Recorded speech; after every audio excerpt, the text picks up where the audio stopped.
Andhra Ooty news కి స్వాగతం.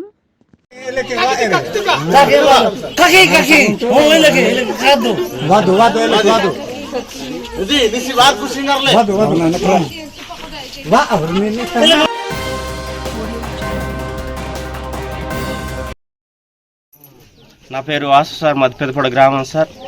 మాకు డిప్యూటీ సీఎం గారు పవన్ కళ్యాణ్ వచ్చి మనకు ఎన్ని ఇబ్బందులతో ఉన్నారా అనేసి చూసుకొని వచ్చి ఈ గ్రామంలో వచ్చాడు సార్.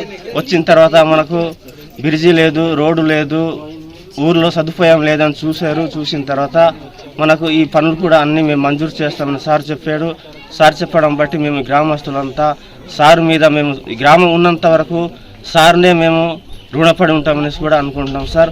రాబోయే ఎలక్షన్లో ఏజెంట్స్ అంతా మన డిప్యూటీ సీఎం పవన్ కళ్యాణ్ గారు అతన్నే గెలిపించుకుంటామనేసి కూడా మేము ఈ ఏజెంట్స్ అంతా మేము అనుకుంటున్నాం సార్. అలాగే నిన్న వచ్చి మనకు చెప్పులు పంపిణీ చేశారు. ఆ చెప్పులు కూడా ఆడమొగ ఇప్పుడు ఎంతో మేము ఒక దేవత వచ్చి మనకు హెల్ప్ చేసినది అని అనుకుంటూ మేము భావించుకుంటున్నాం సార్. రాబోయే టైంలో మనకు రోడ్డు వస్తుంది అనేసి ఎంతో ఉత్సాహంతో ఉన్నాం సార్. ఏ ప్రభుత్వం కూడా గుర్తించినప్పటికీ కూడా మనకు ఈ కూటమి ప్రభుత్వం వచ్చి మనకు గుర్తించడం మాకు చాలా అదృష్టం అనేసి అనుకుంటున్నాం.